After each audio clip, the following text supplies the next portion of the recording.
Hey everyone, welcome back to INDS-1109, week 12 for fake news. Let me know if the audio is working. It's my first live stream of the day. I'll type that in the comments. I only have a few viewers today, that's fine. This stream will of course be saved to YouTube, so you can watch it anytime. Week 12 is a little bit about media ethics. I like to kind of cap off the class with some discussion of journalistic ethics.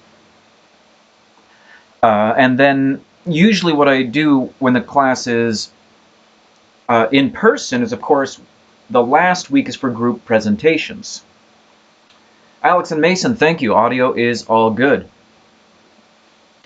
But of course, we don't have class presentations. We have individual uploaded presentations, so work on those. What I'm going to do next week for the last official class time is I'm just going to have like a kind of an office hours kind of thing. We're going to review for the kind of final online quiz, see if I can do a better job of kind of summarizing everything we've done to prepare you for that final online test. It's just a little bit longer than the quizzes we've been doing so far. It will be kind of cumulative in the sense we're going to look back over the whole semester, but really just kind of big picture kind of questions. I'm not very detail oriented on the quizzes, on the online quizzes. The idea is just to make sure you've been following along. So just to recap, right, so we've had a bunch of stuff happening, right? Online quiz number 2 closed way back April 5th, so last week. And the short essays, that was yesterday night, so hopefully your short essays are in. Of course, things are a little crazy right now. I understand everything's shut down. We've moved to online courses. Your schedule might be really difficult. You might be working less, working more. So let me just say this. If you're online watching right now and you didn't get your short essay done in time and you're thinking, what's the point in submitting it because of late penalties? Just submit it anyway. Okay, take an extra day, take 2 days. Get that essay in. Right, it's just 10%. It doesn't have to be very long. I'm not looking for like a 5-10 page essay with, you know, a really rigorous in-depth discussion. I just want a page or two on one of the weekly topics.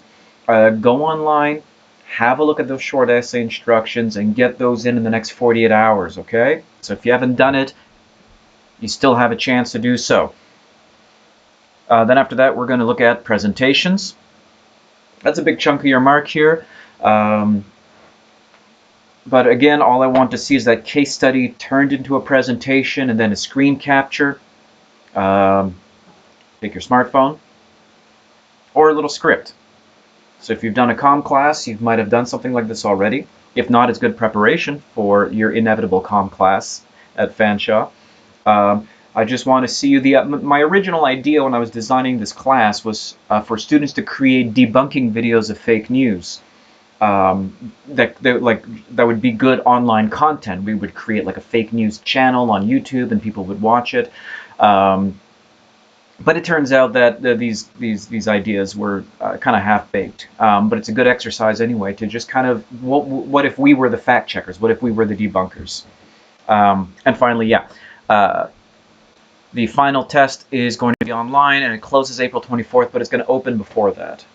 Right, so April 24th, if I recall correctly, is a Friday. So I'm going to open that exam on Monday, although you can wait until after the live stream on the 20th to complete that exam, since I will be doing an exam review that day. All right, so if there are any kind of questions about your due dates, about the presentations, about the quizzes, about the final online test, just let me know. Send me an email. I'm keeping an eye on the live chat here. Let me know what's going on. Otherwise, I'm going to try to keep this, as usual, roughly to an hour. And I'm going to move on here. So last week I had... so last week really is a 3-hour class. It was when I first designed and taught it, it was really meant to be like 2 1.5 hour chunks, and I tried compressing it to an hour, and I don't think I did a really good job. Um, so let me see if I can kind of really squish it down to the essentials this time. So last week, I wanted to talk about propaganda again. I wanted to talk about propaganda in a different context, the context of totalitarianism, fascism, and communism. This is really different from propaganda in a democratic society, because in a democratic society, you have forces that could push back against misinformation. Right? You have freedom of the press, you have freedom of assembly. You don't have like as much kind of state interference with the public and private lives of individuals. You have freedom of speech. But in a totalitarian society, you don't have any of these things. And there's really big differences between fascism and communism, but the implementation of propaganda in both of these systems had kind of several features in common, which is what Hannah Arendt tries to explain in her 2-volume, massive book, The Origins of Totalitarianism. So what is totalitarianism? Well, these are governments that recognize no limits on their power. They really want to control citizens' lives in their, not just in their public life, at work or at school, but also in their private lives. We're looking at things like just arbitrary detention, which means that the secret police can come and grab you for no reason at all. We have massive control of information, mass repression, secret police, right? Mass surveillance. All these things are aspects of a totalitarian government. Now, the two kinds of totalitarianism that we think of in the 20th century really is either fascist or communist. Fascism is this really militaristic, nationalistic, anti-democratic ideology. It stresses, right, unity of the state through the centralization of power. It believes in these kind of natural hierarchies, natural social roles, focuses on charismatic populist leadership. The idea is that the leader channels the collective will of the people better than democracy could. And we have violent elimination of undesirable elements. Communism has some of these features. However, communism conceptualizes itself as the final stage of economic development in Marxist theory. Now, Marxist theory is a view that society develops through stages, and that these stages are kind of determined by the economy, and the economy itself is just struggle between classes. But in the final stage, you get rid of social classes, and the classless society means that we have no more history because the driver of history is gone. So in the classless society, the means of production are collectively owned, but this requires a violent revolution and a suppression of the bourgeois class. These are all very terrible, bad ideas. So I just want to make it clear I'm not sympathetic to Marxist theory at all. But totalitarian propaganda in both systems had some features in common. So central to totalitarianism in the 20th century was that in both the fascist case and the communist case, what wanted was a creation of a mass movement where, and especially in fascism, you had kind of alienated individuals, and they're recruited to serve some kind of grand higher purpose beyond themselves. In the case of communism, of course, was the creation of this classless society, the final stage of historical development. In fascism, in Nazi Germany, we had the idea that they're creating an empire that will rival the ancient Roman Empire, that will last for 1,000 years. Hitler was really fascinated and preoccupied with the architecture of Berlin. Even as the Soviet tanks were rolling into Berlin, Hitler and Albert Speer were still kind of like talking about, these massive buildings that they were going to construct in Berlin, right? Because why? They thought that they would create these monuments that would last for generations. So that you recruit individuals as a kind of higher purpose. And the higher purpose is this kind of result of an ideology, of a false picture of the world.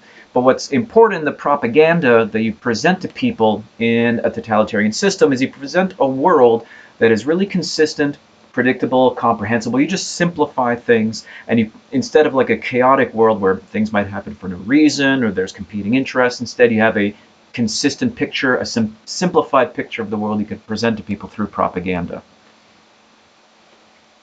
And the mass propaganda of these totalitarian systems will explain all events in terms of this internal ideological kind of setup here, right? There's no coincidence because the ideology can explain everything.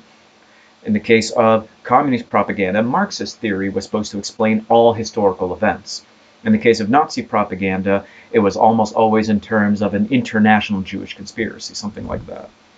Which the charismatic leader, right, the cult of personality, whether it's Stalin's cult of personality or Hitler's, speaks in the language of prophecy, the language of historical destiny, of national destiny, and then, as Arendt puts it, dissolves every statement of fact into a declaration of purpose. And populist leaders in the totalitarian system, their supporters view them as authentic, in part because they break the ordinary norms of discourse that existed prior, right? In particular, Hannah Arendt says there's a lot of focus on that there's an elite that is hypocritical and corrupt, but the populist charismatic leader is not part of this elite. He's breaking the norms. He's different. And once the mass movement actually takes power and the society becomes totalitarian, the power is used to really directly shape reality. We're talking changing history, erasing the existence of people, creating fake pseudoscience, reshaping daily life according to ideology. Right? And again, both communists and fascists were doing this, changing history. One of the things the Soviet Union was expert at is retouching photographs. So you'd remove people from photographs and say Stalin never knew. Stalin and Trotsky was never part of this. So you just kind of totally erase people from existence. Right? The Nazis had bogus racial science to support their eugenic programs. And one thing to remember here in totalitarian propaganda is that the propaganda of the Nazis, the propaganda of the Soviet Union under Stalin was not crude. It's in fact most successful when it's normalized, when it's polished, when it doesn't look like caricatures. This allows ordinary people to kind of normalize their political situation, to start viewing things as like continuous with the past, so things are not too abrupt. And finally, Arendt says, in a totalitarian system, violence and terror doesn't prop up the disinformation. It's the other way around. Violent control by the state is the point. Propaganda is the instrument in service of terror in the totalitarian system. One of the techniques I didn't talk about last week, and this, I'm going to quote directly from Mein Kampf here, which is Hitler talked about something called the big lie. That the more outrageous the falsehood of propaganda, there's kind of a weird counterintuitive principle, the more successful it might be. In the big lie, there is always a certain force of credibility, because the broad masses of a nation are more easily corrupted in the deeper strata of their emotional nature. Right? So people more readily fall victims to the big lie than the small lie, since they themselves often tell small lies in little matters, but would be ashamed to resort to large-scale falsehoods. It would never come into their heads to fabricate colossal untruths, and they would not believe that others could have the impudence to distort the truth so infamously. So really big lies, well, how do people believe them? Well, this is how. Most people tell little white lies and they expect them, so they're more skeptical. But really large-scale deceptions seem incredible, so people are more likely to believe big lies than small lies. At least that's what Hitler himself said. So totalitarian propaganda is really distinct from propaganda in democratic regimes. However, totalitarian regimes don't spring up overnight. It can take a decade or more for example, Germany to move from the Weimar Republic of the late 20s and early 30s to the totalitarian Nazi regime of the late 30s, early 40s. So it's not like you're not flicking a switch, waking up one morning and finding yourself in a totalitarian system. I have a quote from Hermann Göring here, but I'm just going to skip this one. I'm going to get into media ethics. So that's my attempt to summarize what I rambled on about for, it felt like an hour and a half last week. So if you are going to be studying for that final test online, right, the summary here hopefully will be more useful than my actual 90-minute thing. So let's switch gears. I'm keeping an eye on the live chat here. Stop me at any time. I'm watching the live chat. You can ask me a question. Let's talk a little bit about media ethics as a kind of a capstone on all this fake news stuff we've been talking about. Here's a I don't think it'll work if I play a video while live streaming, but this is a deep fake video where a computer is making it look like Obama is saying some crazy things here. So you can watch this video, right? You can see how sophisticated deep fakes have become, which is just fake videos. So it's in the slides. The slides are, of course, on FOL. So watch that. It's really uncanny how realistic this fake is. So one of the things I link to in the content modules is UNESCO's Handbook on Fake News, which is really worth reading. UNESCO, of course, is a kind of UN project on education, and the first module of their handbook focuses on the idea of trust and integrity in reporting. Now, UNESCO says, and I don't know how people feel about the United Nations. I know there's lots of weird conspiracy theories about them, but I really want to point out that their own recommendation on the topic of fake news is to acknowledge that trust in journalism is eroding. Trust in media is going down. But their recommendation, maybe counterintuitively, maybe surprisingly, is not government regulation of social media. They don't want more government control of the media. They think that's a bad idea. They say, look, frankly, the decline of confidence in journalism and media began before social media. So this is not something that occurred because of Facebook, because of MySpace, whatever. So it's not an issue with the internet necessarily. Another point they make is, look, government regulation and control over information can really compromise the open nature of platforms online. And one of the nice things, right, is that on the internet, if I want to make a statement, if I want to put my ideas out there, I can. And the UN thinks that's a good thing. There are problems, but on the whole, it's a good thing, right? Because it would conflict with freedom of expression to start regulating online content. It's not the solution to an eroding trust in journalism. And because the UN has this kind of global outlook, they're particularly worried that authoritarian leaders could abuse regulation to silence critics. That you could have someone like Viktor Orban in Hungary, you could have the government in Turkey and Brazil saying, oh, everything online is fake news, we need to regulate it, and then they're going to use the regulation of social media as a cover to silence critics. I think this is a very strong, sensible worry to have. Trump himself, of course, has taken to calling any critical coverage of him fake news. In fact, if I don't even want to call this class fake news anymore. It's a word that has become kind of useless. However, of course, there is a debate ongoing about the necessity maybe of regulating social media, or at least having some kind of framework, because the amount of disinformation and misinformation on Facebook, right, on Twitter, is a little bit alarming. Here's Sacha Baron Cohen calling for regulation. This is a video he got on when his awards acceptance speech. Here's his editorial version if you don't want to watch his video, where he kind of calls out Facebook for saying you've allowed way too much misinformation to propagate on your network. So one of the big questions I want to leave you with is really, what is the right thing to do? Should we just let things continue, go on the way they are? Do companies need to self-regulate? Do governments need to step in if companies won't do it for themselves? I don't know what the answer is. I do know that on Facebook, I have an account a fake account that I use just to follow conspiracy Facebook pages. And in the age of coronavirus, pandemic, social distancing, the amount of conspiracy theorizing going about this is alarming.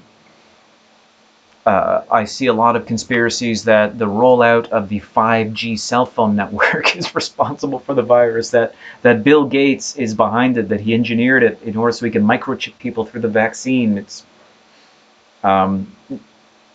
doesn't make any sense, but there you have it. So there's a lot of this stuff out there and a lot of people that are sharing these kinds of articles. So what can we do?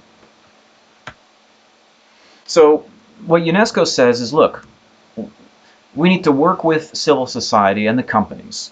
Right? Companies need to self-regulate, and the institutions of civil society need to strengthen their efforts to combat fake news. We need to create initiatives focused on doing a number of things. One, making audiences savvier. What does this mean? That the general public is more skeptical, more critical, knows how to look into sources, right? Looks into fact-checking, right? And we provide tools to interpret and evaluate the information they receive, just to become kind of more critical media consumers. This is, of course, tricky, right? Because if the issue is trust, and you're saying, well, people need to be interpreting and evaluating the information, evaluating based on what? So a lot of people think that fact-checking websites are not trustworthy, right? That Snopes isn't trustworthy, that PolitiFact isn't trustworthy. And if you don't think the fact checkers can be trusted, how can you kind of bridge that gap, right? There's a segment of the population for whom being savvier means being more distrustful of the mainstream media. Going on YouTube and watching some guy's video is like their version of critical thinking. So I think this isn't a solution. But an example UNESCO gives, moving on, is something called the Trust Project. The Trust Project identifies news sources that are accurate, accountable, ethically produced. They apply these standards, evaluated independently, and then it's implemented by search engines like Google and Bing. So the idea is that you have independent monitoring of news sources.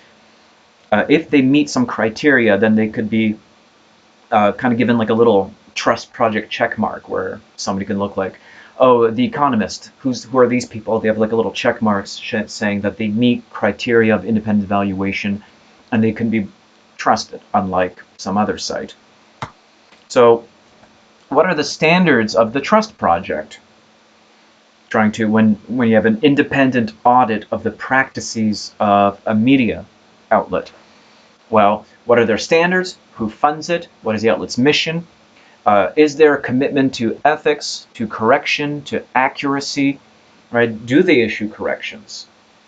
Right? Are they committed to accuracy? Do they stop and say, we made a mistake? Right? Is there expertise present? Right? So who writes these pieces? Are there details about the journalist?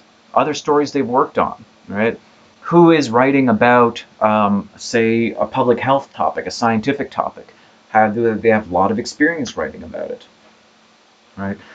Are there labels distinguishing opinion from analysis, from advertising content, from straight news reports? Right? So there's a lot of blurring of lines between news and analysis and opinion these days. So if you are able to really kind of label opinion content from straight news content, right? You'll be able to more critically evaluate what it is you're consuming. Is there access to the sources behind the facts and assertions? Right? Can you double check this information? Is it easy to go off and double check this information, or do you need to spend an hour on Google, contextualizing and chasing up the facts? Is there information about why reporters chose to pursue a story? This is one that people often don't think about. Um, but of course, it's really easy to highlight and just only report on one sort of thing and make it seem like a crisis. Is there local expertise and knowledge of a situation or community? Similarly here, if I'm just parachuting in to report on what's going on in a small town, maybe I have no reporters on the ground, maybe I'm not talking to anyone. Am I playing a game of telephone by like reporting on other people's reporting on other people's reporting? So talking about methods and local sourcing of stories is actually a really critical indicator that we're doing good factual reporting here. Is there evidence of the effort and commitment to bringing in diverse perspectives, not just political perspectives, but just diverse communities that might be involved in the stories? And finally, is there actionable feedback, public engagement and coverage priorities, accuracy, and issuing corrections? So these are the indicators that if they're doing a good job on these kind of trust indicators, then the Trust Project will say this is a good, reliable news site.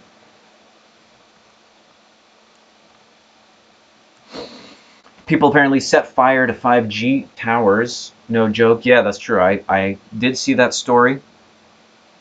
Obviously, this conspiracy theory makes no sense. The coronavirus is in places where there's no 5G deployment whatsoever. But of course, conspiracy theorizers are going to conspiracize, and you can't convince them otherwise. I think the best thing to do is to get people who haven't gone down the rabbit hole, prevent them from becoming conspiracy theorists. I think once you are a conspiracy theorist, it's really hard to get you out of there. And probably the best thing you can do is prevent people from starting to think these things. Of course, I just want to go back to this media bias chart that we talked about way back in the beginning of class. I think it's a really kind of useful tool to think about here. In particular, there's a really important distinction the bias chart makes between kind of like reliability on the one hand and bias on the other. Because having a bias doesn't mean you're an unreliable source. And there's really a difference between bias and accuracy. You can be accurate and biased. How can you be accurate but biased? You only focus on the facts that support your case and you ignore all the facts that work against your beliefs. So you can only be reporting actual accurate facts, but because of your framing, your toning, what you choose to focus on, you can end up being biased. However, one thing you can note here is that original fact reporting that is highly accurate tends to be less biased, just because you're more anchored to reality. So as we go down here, we see a source like MSNBC, right? They view it as skewing left to hyper-partisan left, and mostly engaging in opinion. Right up here, you have analysis, complex analysis, Washington Post, BBC, right? Over on the right, Newsmax, Examiner, American Conservative, Fox News, as opposed to Fox News Channel, which is down here. So you can kind of see where sites land on this two-dimensional axis here between accuracy and bias. I just wanted to remind us of these, of this chart here, and that there's a really important distinction between accuracy and political bias. These are distinct concepts. And good sources, trustworthy sources. The New York Times sits in like kind of a slightly center-left perspective, right? But relatively high accuracy scores. Good sources have and adhere to ethical journalism codes. So if you follow through on the link here, we're looking at the ethics statement of the New York Times. So they open by saying, look, every staff member is expected to read this document carefully, to think about how it might apply to their duties. A lack of familiarity with its provisions cannot excuse a violation, and to the contrary, it makes the violation worse. So the ethics statement, I'm going to click on it in a sec, it focuses on conflicts of interest journalists might encounter. Right?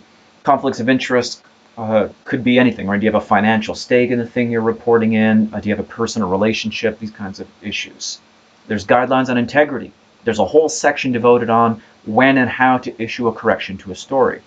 And there's a recent case of the New York Times enforcing these rules is the case of Jason Blair here, reporter who was fired. The paper published in 2003 a front-page story admitting they caught the reporter falsifying and plagiarizing stories. And there's kind of two ways of looking at this, right? You can look at it and say, oh, well, this is proof the New York Times is not trustworthy.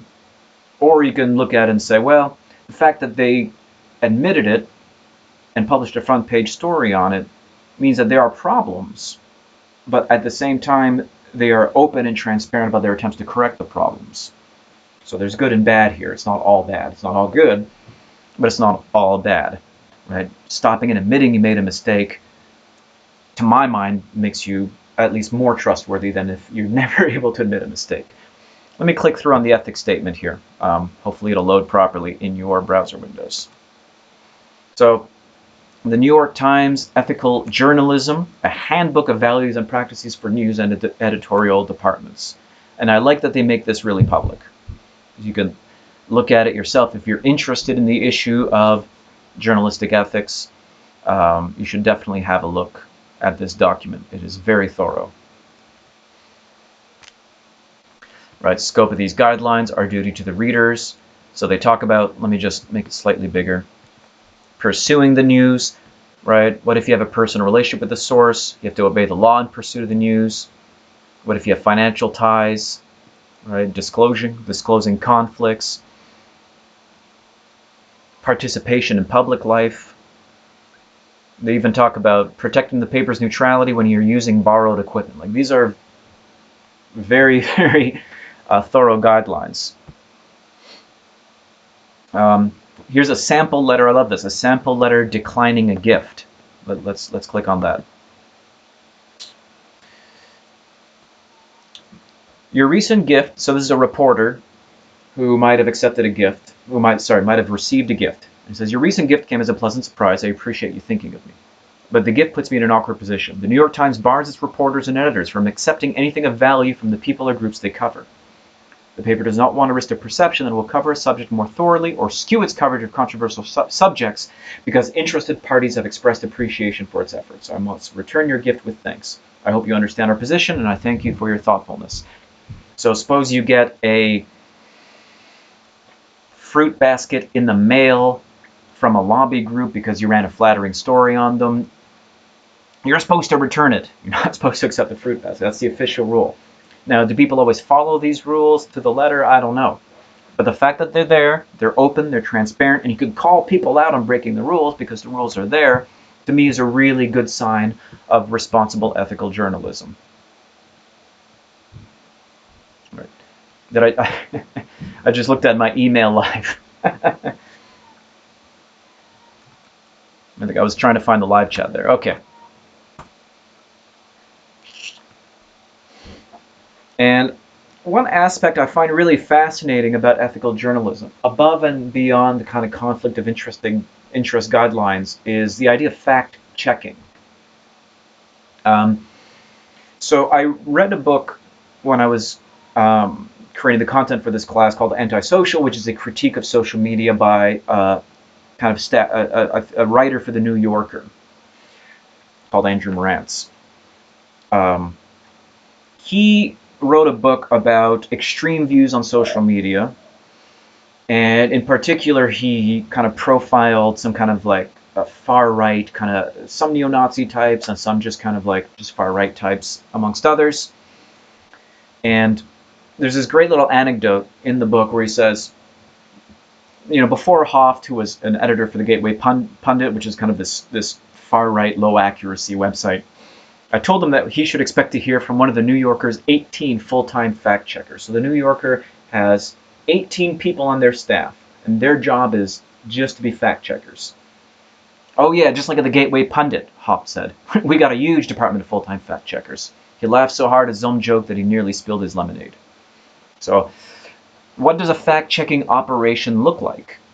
What does it mean to be a full-time fact checker if that's your job? Well, I have a couple articles here giving insight on what this looks like. But basically, your job is just to be a full-time researcher where you try to corroborate factual details of a story to whatever degree you can and make editorial decisions about what to leave in and what to leave out. I have these cartoons here because the New Yorker is mostly is well known for its droll little cartoons they run sometimes. But here's an example of fact checking that the New Yorker engaged in. Right? Again, as it's, and I'm highlighting this case because it shows its commitment to a certain kind of journalistic practice, right? That they're not just talking a certain talk, they're following through, they're walking the walk, as it were. So Moran says in Antisocial, he handed in a piece to the New Yorker about this American neo-Nazi called Mike Enoch. If you never heard of Mike Enoch, first of all, great. But he's a guy that had a podcast and a website drawing in tens of thousands to the podcast and hundreds of thousands of views. And it was just this guy is not, when we're talking 10,000 listeners, we're not just talking about a guy who we're calling a neo-Nazi because we don't like him. We're talking an actual, like, Holocaust denying, Hitler did nothing wrong, neo-Nazi. His podcast was called The Daily Shoah, which is like a pun on The Daily Show, but the Shoah, of course, is the Holocaust. So he's a real piece of work. So Mike Enoch is an American neo-Nazi, real nasty character that Morantz was writing about. And he says, look, I made mistakes as always, and the fact checker assigned to my piece corrected them. I find this fascinating, right, that there's a full-time fact checker, you hand in your piece, and some guy's job is just to read the whole thing and just figure out what was wrong. Here's the kind of thing the fact checker picked up on, right? The pottery in the Pinovich's house, Pinovich, of course, is Mike Enoch's real name, Mike Pinovich. The pottery came from Mexico, not New Mexico. You want to make sure you get that right. Kevin McDonald spelled his name with a capital D. When the fact checker called Enoch, he said that he considered himself a white nationalist, not a white supremacist, but we could print whatever we wanted. He denied having stomped on a glass at his wedding, but I'd seen the wedding album with my own eyes, so the fact stayed in. In case you don't know what this means, he denied having stomped on a glass at his wedding. So it came out his own wife was Jewish. And it's a Jewish tradition at weddings to kind of stomp out a glass. And if it came out, and when it came out that he had married a woman of Jewish background, it caused some controversy in neo-Nazi circles, as you would imagine it would. And so he denied having done this, but I'd seen the wedding album with my own eyes, so that was like a fact check kind of problem here. So the New Yorker, I'm bringing it up because the New Yorker has the most exhaustive fact-checking process of any news source that I've ever heard of. The most extreme check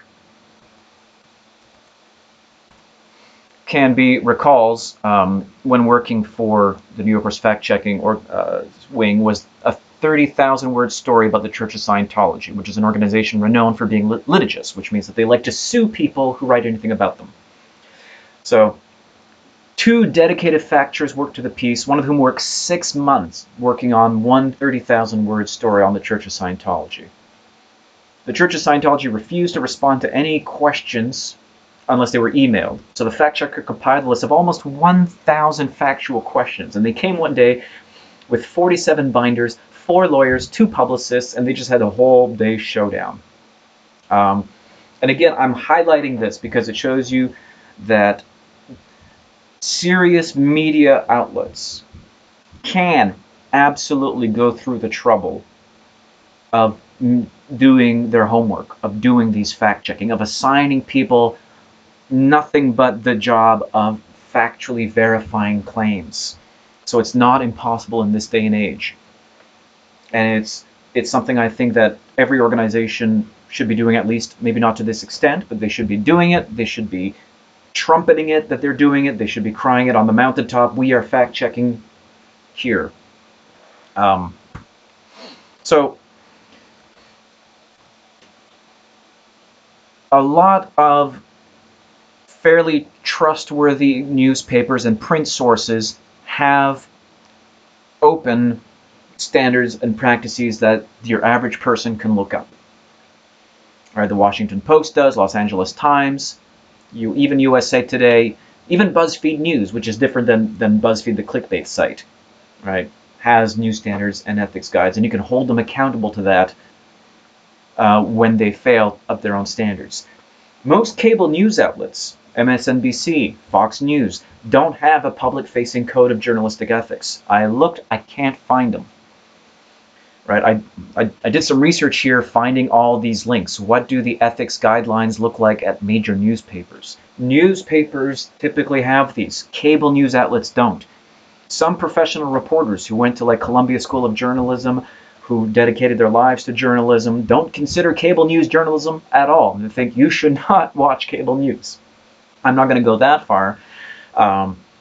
But I certainly don't watch MSNBC or Fox News, right? Because I don't think these are really good, reliable information sources.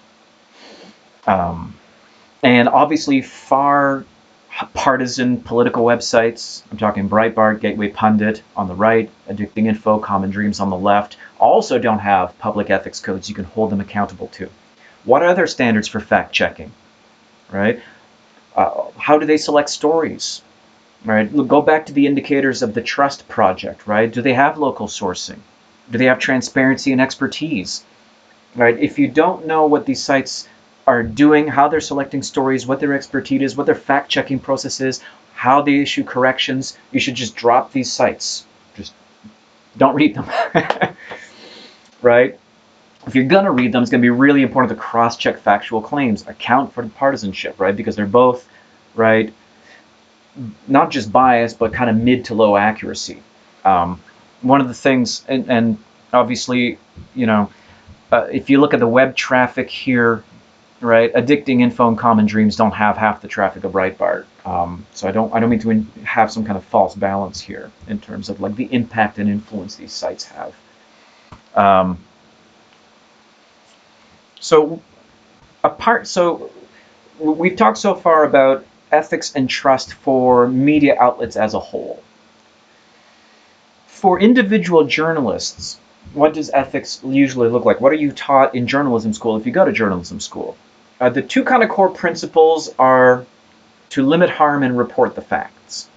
So you want factual reporting and you want to limit harm to individuals. What does this actually mean? Well, one way to think about it is to think about what it means when it goes wrong. If you go back to the UNESCO report I talked about a little bit earlier, they make a really nice distinction between two kinds of information disorder, two kinds of fake news, right? And it kind of tracks the idea that you shouldn't harm people and you should only tell the truth, right? So misinformation is a failure of fact, right? It's when something is false. What they call malinformation is something with the intent to harm.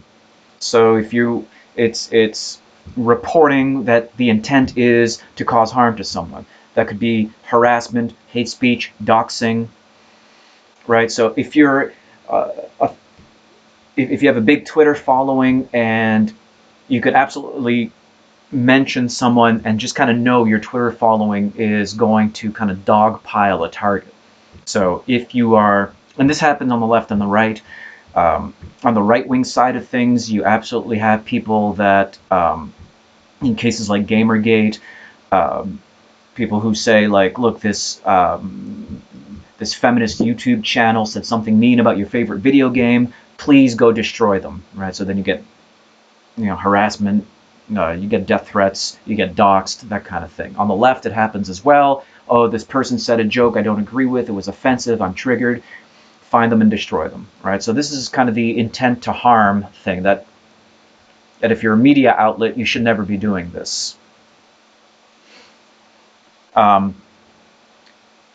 Over on the false side of things, right, that could just be misleading content. And sometimes things are both, right? Disinformation and things that are both false and can harm, manipulated content, fabricated content. So you can get things false over on this side. You can report things that are false unknowingly. I myself, I teach the class, and in my during this whole pandemic thing, I shared one news article which I didn't do a fact check of, and I shared it on my Facebook, and somebody called me out and said, actually, that's false. And I didn't mean to deceive anyone. I honestly thought it was a good source with legitimate information. It wasn't a big deal. It wasn't like it was a story about the singer of a band I like having coronavirus and being hospitalized. But it turns out the person was hospitalized, but had nothing to do with the pandemic. So false connection, misleading content, misinformation, but I didn't intend to deceive anyone. When you get into the intent to harm bit, that's when you knowingly share something false or misleading to serve your purposes, whatever those purposes are, right? So UNESCO says you can use journalistic ethics as a way of understanding fake news. Misinformation, false information without intent to deceive, whereas disinformation is false information created and disseminated specifically in order to deceive. So the deception is really part of it. What band was it? It was Rammstein, the guy from German industrial metal band Rammstein was hospitalized. So when we're limiting harm as journalists, this kind of is about what we report and how we would report it. All right, full disclosure of information can obviously have negative consequences. You might not want to reveal the identity of a source. You don't want necessarily to publish where someone lives. You don't want to publish their address and home phone number. Or the Society for Professional Journalists, which is like the largest body that represents professional journalists, our largest organizational association, counsels that we should minimize harm. So I have a screenshot of their code of ethics here. You probably can't see it; it's very small, but you can click through the link here. What does minimize harm mean? Well, let's look at their code of ethics. Oh, I have slides. So when you're a reporter, you should balance the public's need for information against harm or discomfort. Right? It's not your pursuit of the news is not a license for arrogance or intrusiveness. There are limits on how much of this you should do. You should show compassion for those affected by news coverage, right? When dealing with juveniles, victims of certain kinds of crimes, subjects who are inexperienced, who are unable to give consent, maybe they're not used to right, being in the news. Right, consider cultural differences in approach and treatment. Right. Recognize that legal access to information differs from an ethical justification to publish or broadcast. What this means is that just because information is findable doesn't mean it's ethical to broadcast that information. Just because I'm able to easily find someone's address doesn't mean I can broadcast that address to the world.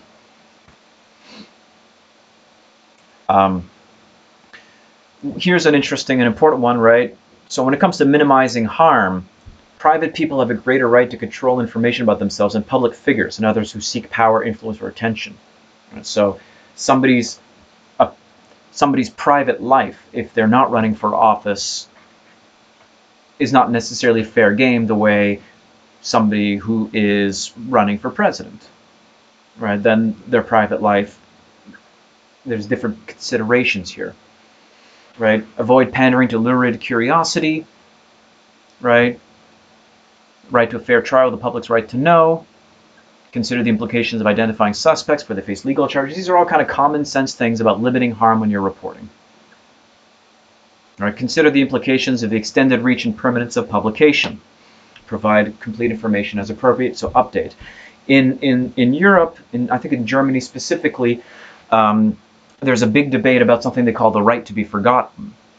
The right to be forgotten has to do with the notion that people who are subject of controversial news reports have a right at some point 10 years down the road not to have that be the top Google search hit, right? If you're 18 and you do something stupid and you end up on the front page news and you can't get a job at 36, on some level that's unjust, because the thing you did at 18 shouldn't determine the course of the rest of your life. And way back, 40 years ago in 1980, right, if you did something dumb as a kid and you were in the local newspaper, people would forget about it eventually. Because you could, at the time, you'd have to search newspaper archives, you'd have to talk to a reporter. Finding that information was really difficult. But now with Google, with Bing, with digital archives, with search features, you could find everything anyone ever did at any point in their lives. So consider in reporting what permanence of publication means. And again, I'm talking about journalistic ethics because the more breaches of these ethics you see in a publication, the more suspicious you should be about that publication, right? Publications that do pander to lurid curiosity, right? A tabloid newspaper that does nothing but publish lurid stories of true crime isn't really caring about minimizing harm. And you should ask yourself, is this a source I should be reading, right? Sources that are constantly in people's private lives, that are publishing all stories like these, you should really think about what that means. And so that's the minimizing harm side of things.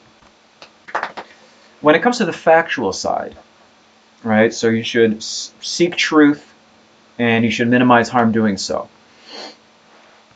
The number one commandment of seek truth here is do what the New Yorker, for example, does, which is do fact checks. The journalist takes responsibility for accuracy, right? Use original sources and verify the information before releasing it. Neither speed nor format excuses inaccuracy. One of the things I talked about way back in week 9, I think, had to do with radicalization sources. And one source of radicalization was called the data void. Now, a data void is the absence of information that could be manipulated to get people to see fake news. How does it work? Is that, for example, in breaking news, where people all of a sudden start Googling a breaking news story where there's not a lot of detail. Suppose you get this, for example, if there's like a terrorist attack or a mass shooter incident. People start Googling the city name and the word shooting, and they want information. So if you're unethical about it, you could just make something up, or you can distort the facts, you can exaggerate, you can fill in the blanks, and get there first. And as a result, the search engine will prioritize you because more people are clicking on the one with more information, even if the information's inaccurate. This creates a problem where everybody wants to get there as quickly as possible. But an ethical journalist should remember speed does not excuse inaccuracy. You have to take your time. This means that unethical people will get more clicks because they'll be first to give the details the public really wants on a breaking story. So it's the public's responsibility to remember that sometimes you don't get the facts right away. There's a fog of war, if you will, and you might have to wait till the next day to find out what's actually going on. I remember there was a big issue on Reddit during the Boston Marathon bombing. You can go ahead and Google Reddit Boston Marathon bombing, because a bunch of people on Reddit got together and were using security footage to try and identify the perpetrator, and they got the wrong guy, and it was a debacle. Right? There was big breaches of journalistic ethics in what happened there. You should gather and correct information throughout the life cycle of a news story. Identify your sources clearly. Right? The public's entitled to as much information as possible to judge the reliability and motivation of sources, and consider the source's motive before promising anonymity. So there's a difficult balancing act here, because in the minimizing harm section, they say be careful with your sources. However, before you promise them to be anonymous, right, you have to remember the public has an interest in gauging why a source is saying something. So there's really a tricky balancing act here. Right? Seek subjects of coverage to allow them to respond to criticism. So give people a chance to respond to your criticism. So again, cite sources that don't do this. You should be suspicious of them. Right? And avoid undercover means of gathering information unless traditional open methods will not yield information absolutely vital to the public, right? So if, right, avoid doing this kind of like Project Veritas, false pretenses, undercover work unless there's a really compelling reason to do it. One of the there was a case where a man showed up to get welfare benefits with a woman in disguise, and the claim was that he was a pimp and she was an undercover prostitute. I think this was a James O'Keefe Project Veritas case. And so this guy shows up, and he's a big guy, a little intimidating looking, and he's asking about getting benefits for the women in his employ. And the footage she released showed people kind of, in some cases, kind of agreeing and going through and making the paperwork and making it seem like, of course, we should give benefits to criminals. But a lot of the people, as soon as they were out of his office, including one guy in California who got fired, the first thing they did as soon as this dude was out, took the phone and called the cops, right? Because going undercover doesn't mean you actually get the story. If a guy showed up in my office who was an obviously criminal gangster type, I'm not sure I would tell him to get out. I'd be worried for my own safety. I would maybe humor them, and then after they had left, contact the authorities, which is what happened in some of these cases here. If you don't know what I'm talking about, I think it's the acorn sting from Project Veritas. So it's just a case of undercover work kind of not being ethical, because it didn't give the whole story. One of the problems with going undercover like this.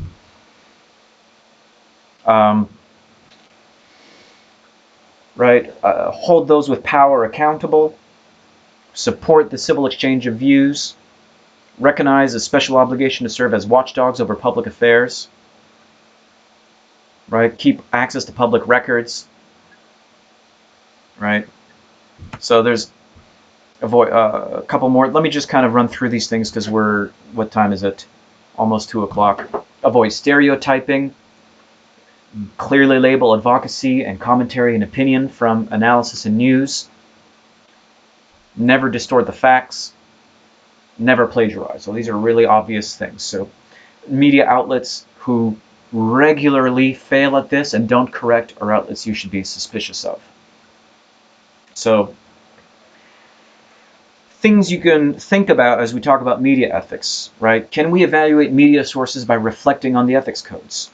What does this suggest for media literacy? Well, what I've suggested is that, right, failures of upholding ethics codes are reasons to not trust media outlets. A question I don't have an answer for that really keeps me up at night is, is regulation preferable to self-regulation? Should a platform like Facebook self-regulate, or is government going to need to pass legislation here? Is it going to be enough to educate the public on media literacy, or are we going to need to do more? Right? Sometimes conspiracy theory is taken up by institutions. So it's taken by mainstream media outlets. What do we do when this happens? The link here is, let me just open it up.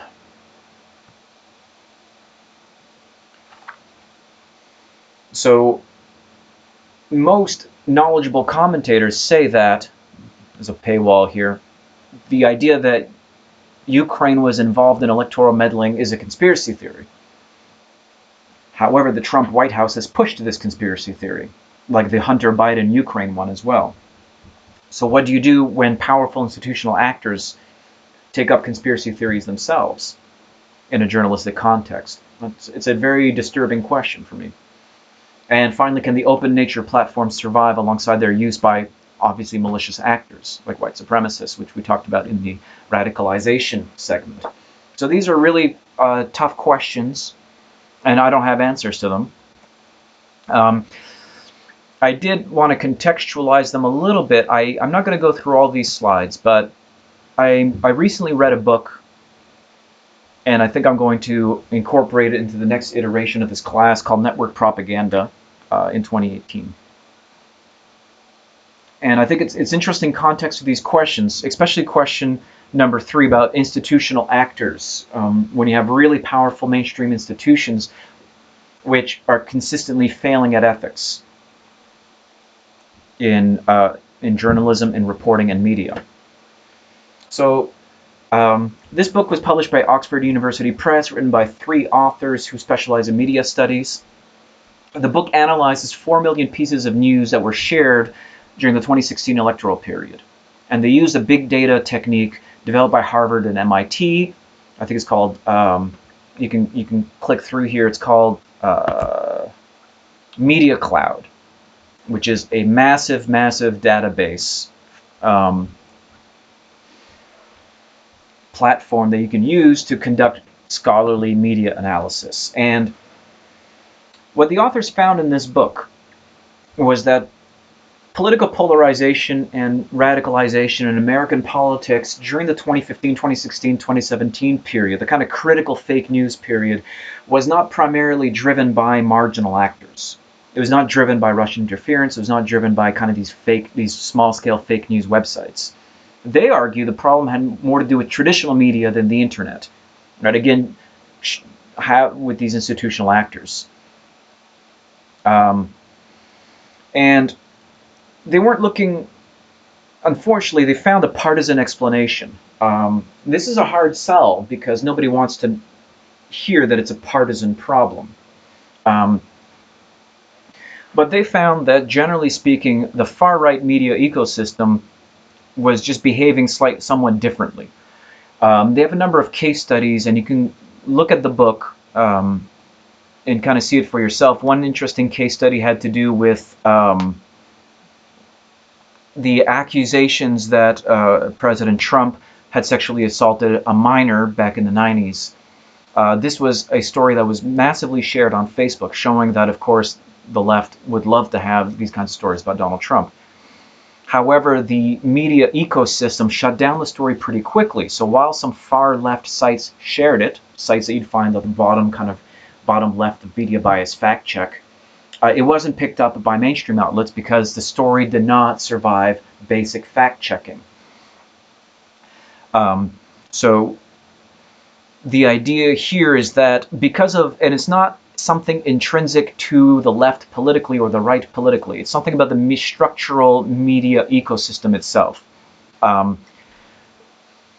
The far left, center, and center-left media is a diverse ecosystem in competition for views. So they have an interest, right, in debunking each other and becoming the most. So if a far left site publishes something, it's going to be the interest of the center-left or center sites to debunk it because they don't want views going this way.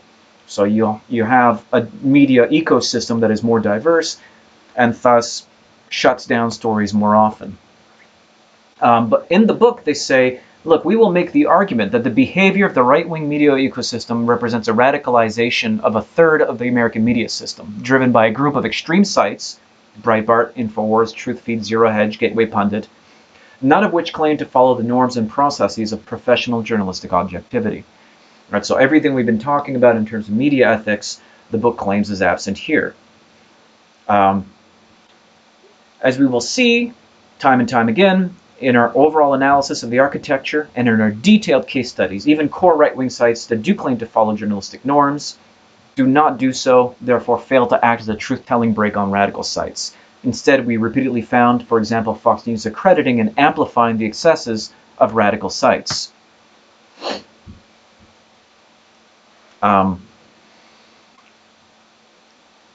So how this works, and again, this isn't necessarily about anything people believe. It's not that people on the center or center-left are more virtuous. It has to do with structural things that happen in the right-wing media ecosphere in the last 20 years or so. So a new media outlet is launched that adopts a different strategy by emphasizing partisan confirming news over truth and helping segments of the public reduce their discomfort by telling them that the outlets providing disconfirming news are simply not trustworthy. The public that buys into this, down here, adjust their levels of trust in other media downward. Right, so here we see Fox News scoring worse on PolitiFact than other mainstream sites, and MSNBC is not a very good site either. but Fox News is the worst in this case here. And the pattern is not mirrored, the authors say, on the left wing. We do find fringe sites on the left that mirror radical right sites, but these simply do not have the kind of visibility and prominence.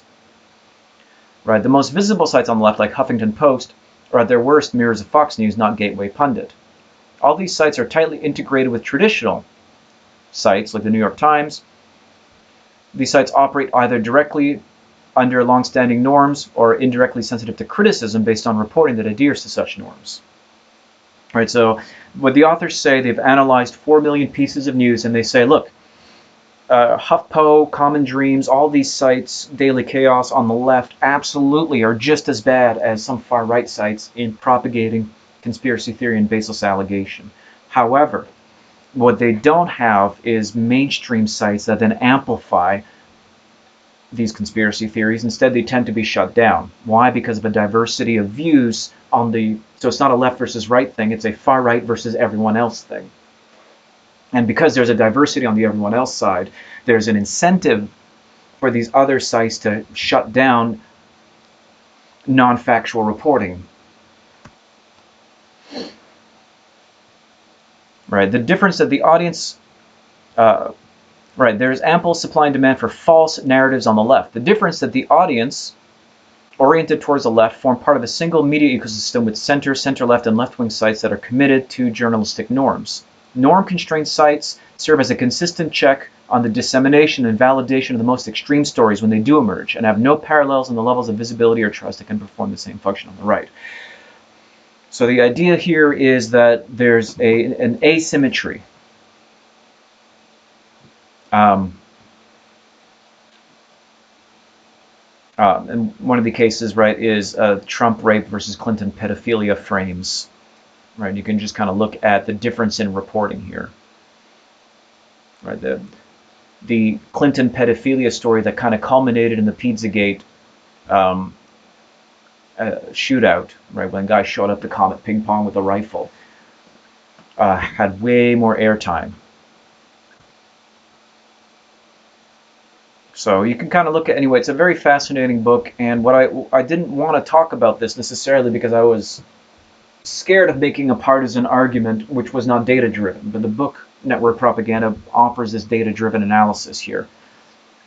There's a division between not the right and the left, but between the right and the whole rest of the media ecosystem, including center and center-right channels. The far right wing of the media ecosystem behaves as echo chamber models predict, with high insularity, susceptibility to information cascades, rumor, conspiracy theory, and drift towards more extreme versions of itself.